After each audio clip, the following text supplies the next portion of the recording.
আসসালামু আলাইকুম, সবাই কেমন আছো? আশা করি যে যেখানে আছো ভালো আছো, সুস্থ আছো।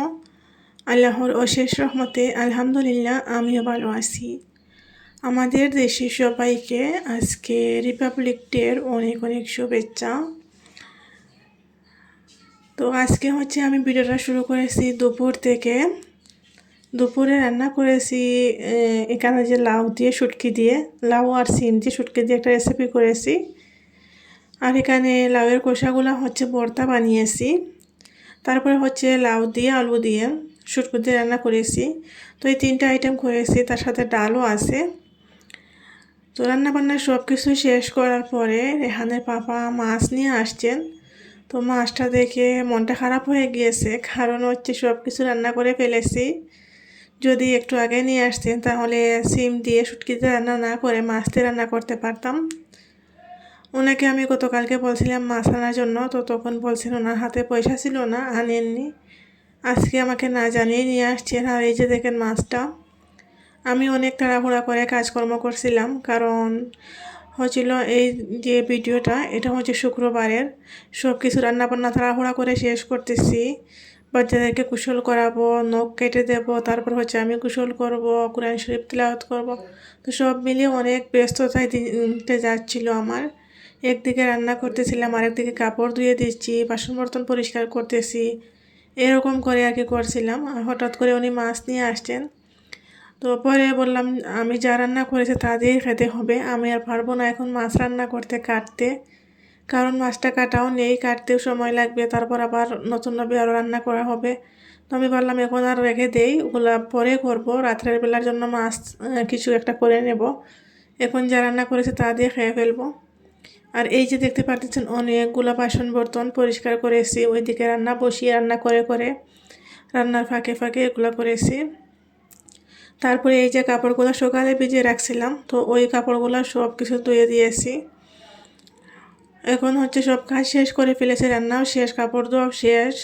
কাপড়গুলো শুধু রোদে শুকাতে দেব।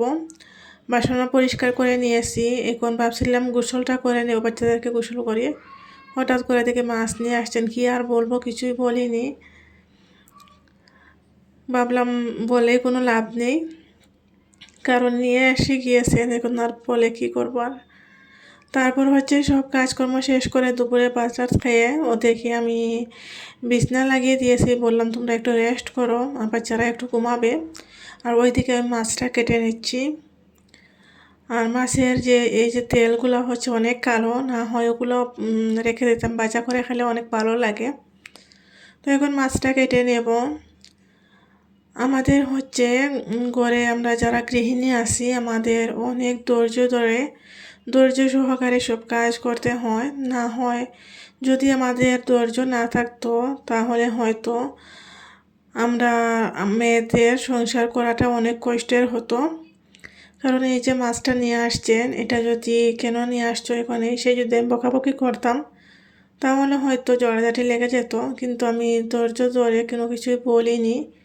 ভাবলাম নিয়ে আসছেন আর কী করবো এখন। তো আমাদের জায়গায় আমরা যেরকম ধৈর্য ধরে সব কিছু ম্যানেজ করে নেই চুপ থেকে, কিন্তু আমাদের জায়গায় ওরা এই কথাগুলো বুঝতো না। কোনো কিছু একটু প্রবলেম হলে ঘরের পুরুষেরা অনেক আর কি চেঁচামেচি করে। আমার যেটা আর কি মনে হয়, আমাদের ঘরে মাঝে মাঝে হয়, জানি না কারো কানে কীরকম। তো এরকম আমি মনে করি ঘরের পুরুষ বা ঘরের মহিলা একটা সংসার সুন্দর করে চালাতে গেলে দুইজনকে বুঝিয়ে শুনে নিতে হয়, ধৈর্য সহকারে সব কিছু করতে হয়। কিন্তু আমি সব সময় দেখি মেয়েরাও সব সময় মেয়েদেরকেই সব সময় আর কি ধৈর্য রাখতে হয়, মেয়েদেরকেই সব সময় সব কিছু মানিয়ে চলতে হয়। কোনো জায়গায় যাও না কেন সবাই মেয়েদেরকেই বলবে তুমি একটু মানিয়ে চললে হলো। সেই সময় মেয়েদেরকেই বুঝিয়ে বলে যে তুমি এরকম করো ওরকম করো। কোনো একটা ভুল হয়ে গেলেও মানুষ মেয়েদেরকে দোষারোপ করে যে তোমার কারণে হয়েছে। আমাদের সমাজটাই এরকম, শুধু যে এক দুইজনকে দেখছি এরকম না, প্রচুর প্রায় এরকম, সেই কারণে বলতেছি। কোনো মানুষ যে পুরুষদেরকে কোনো কিছু বলতে চায় না, শুধু মেয়েদেরকেই বলবে। আর মেয়েরা করে যে এত এত কাজকর্ম করে, সে কিছু আর কি কেউ মূল্য দিতে জানে না বা দিতেও চায় না। অনেক মানুষ আছে মায়েদেরকে বলে, ঘরের মহিলাদেরকে বলবে এসে যে তুমি ঘরে সারাদিন কী করো, কোনো কিছু তো করতে হয় না, সারাদিন বসে বসে থাকো বাচ্চাদেরকে নিয়ে। কিন্তু আমরা যারা প্রবাসী আছি, আমাদের যে দিনটা কী করে যায়, কত কষ্ট করে যায় শুধু আমরা জানি। একটু ঘর থেকে বের হওয়া যায় না, সারাদিন বাচ্চাদেরকে নিয়ে ঘরের কাজকর্ম, তারপর ঘরে থাকা।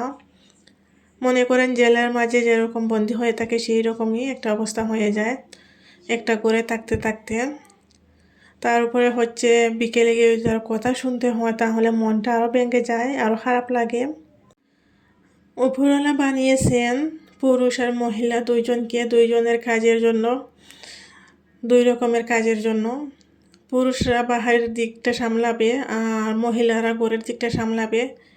এই জন্য তো মানুষের বিয়ে হয়, নাকি একসাথে দুই দিক সামলাবে একটা মহিলা।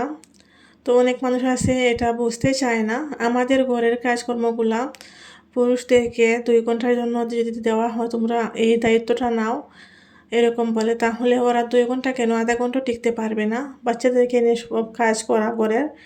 তাও হচ্ছে আমাদের যে যাওয়ার রেস্ট করার জায়গা নেই, যে আমরা একটু বাইরে যাব রেস্ট করব, বা আমাদের কাজ শেষ, ডিউটি শেষ হয়ে গেছে, এখন আমরা ঘরে চলে যাচ্ছি, এরকম কোনো ব্যাপার আমাদের মাঝে নেই।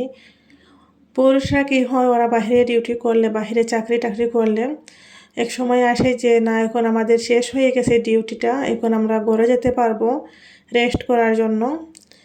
কিন্তু আমাদের মাঝে এটা হয় না। আমরা যারা হাউসওয়াইফ আছি, আমাদের 24টা ঘন্টা খাটতে হয়। বাচ্চাদের, ছোটো বাচ্চা থাকলে রাত্রের বেলাও খাটতে হয় বাচ্চাদেরকে নিয়ে। তো সব কিছু মিলিয়ে ঘরের মহিলাদের অনেক অনেক কষ্ট হয় ঘরটা সুন্দরভাবে চালাতে। অনেক পুরুষ আছে কিন্তু সেটা বুঝতে চায় না। আমাদের মহিলাদের সবসময় ধৈর্য রাখতে হয়, ধৈর্য রেখে সব করতে হয়। আমাদের যদি ধৈর্য না থাকতো, হয়তো কোনো সংসারই টিকতো না। কারণ অনেক কিছু ম্যানেজ করতে হয়, শুধু একদিক না, সব দিক দেখতে হয় আমাদের। বিনা টাকায় বিনা বেতনের পুরো দিন খাটতে হয়। পুরুষের, আমি মনে করি মহিলাদের থেকে পুরুষদের ধৈর্য শক্তি অনেকটাই কম। কারণ ওদের হচ্ছে কোনো জায়গায় একটা ডিউটি বা চাকরি করলে কোনো একটা সমস্যা হলে চেঞ্জ করতে পারে বা ওটা ছেড়ে দিতে পারে এরকম করে। কিন্তু আমাদের মেয়েদের যতই প্রবলেম হোক না কেন, যতই অসুবিধা হোক না কেন, কারো কাছে গিয়ে বললেই যে বলবে না মানিয়ে চলো, মানিয়ে চলো, বা ধৈর্য রাখো, একদিন না একদিন সব ঠিক হবে, এরকমই সবাই বলবে। তো আমাদের মানিয়ে নিতে নিতে আমাদের জীবনটাই এরকম শেষ হয়ে যায়। অনেকে ভাববেন হয়তো আমি আমার কথা, আমার লাইফের কথা বলতেছি, এখানে কিছুটা আমার লাইফের সাথে মিল আছে আর বাকিটা নেই, কিন্তু অনেকের লাইফের সাথে হয়তো মিলতে পারে। আমরা সবাই একই রকম না, পুরুষও সবাই সব পুরুষরা একই রকম না। মানুষ বলে না হাতের 5 আঙ্গুল সমান থাকে না, তো এক একজনকে আল্লাহ এক এক রকমভাবে বানিয়েছেন।